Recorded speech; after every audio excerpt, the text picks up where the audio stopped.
Sebuah proyek lingkungan tidak dimulai dari beton atau pipa, melainkan dari perencanaan yang matang. Setiap tahap menuntut ketepatan waktu, pengelolaan risiko yang cermat, dan keputusan yang strategis. Pernahkah kita bertanya, siapa yang memastikan lingkungan tetap layak bagi hari esok? Di balik setiap instalasi pengolahan, setiap kegiatan pengukuran, dan setiap keputusan teknis, terdapat peran-peran profesional yang saling berhubungan. Penasaran dengan peran-peran tersebut? Yuk, simak penjelasan berikut. Halo semuanya, kami dari kelompok 5 akan membahas mengenai peran dan profesi dalam suatu proyek teknik lingkungan, khususnya dalam proyek pembangunan instalasi pengolahan air limbah atau IPAL di sebuah industri makanan. Kasus yang kami angkat adalah sebuah industri makanan yang menghasilkan limbah cair dengan kadar COD dan BOD yang tinggi sehingga dikhawatirkan mencemari sungai di wilayah produksi. Kemudian, pemerintah mewajibkan industri tersebut untuk membangun IPAL agar sesuai dengan baku mutu lingkungan sesuai peraturan yang berlaku. Dalam proyek ini banyak profesi yang terlibat.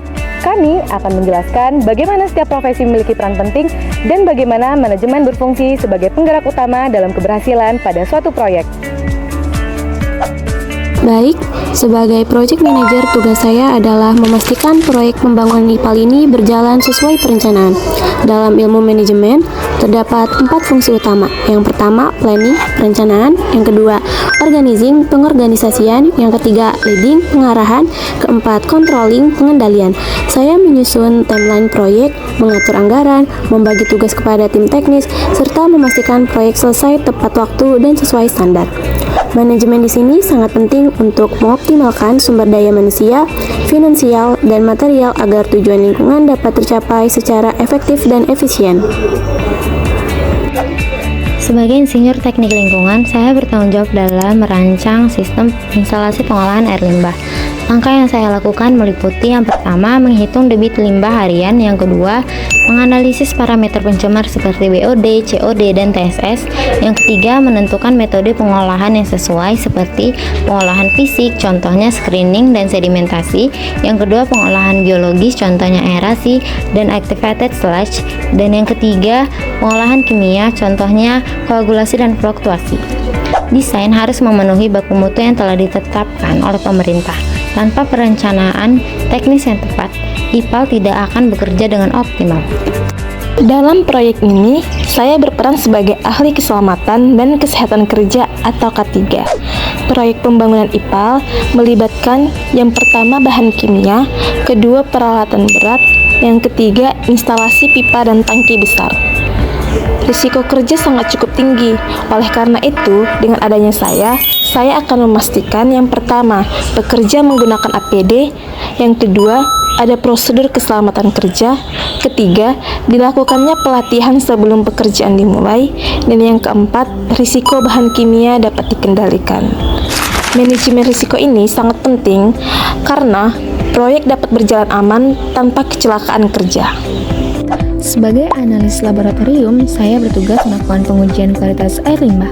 Parameter yang diuji antara lain pH, BOD, COD, dan TSS. Pengujian dilakukan sebelum dan sesudah pengolahan. Hasil analisis ini menjadi dasar evaluasi apakah IPAL sudah efektif atau perlu perbaikan. Tanpa data laboratorium, kita tidak bisa memastikan bahwa air buangan sudah aman bagi lingkungan. Sebagai konsultan lingkungan, saya bertanggung jawab dalam aspek perizinan dan dokumen lingkungan.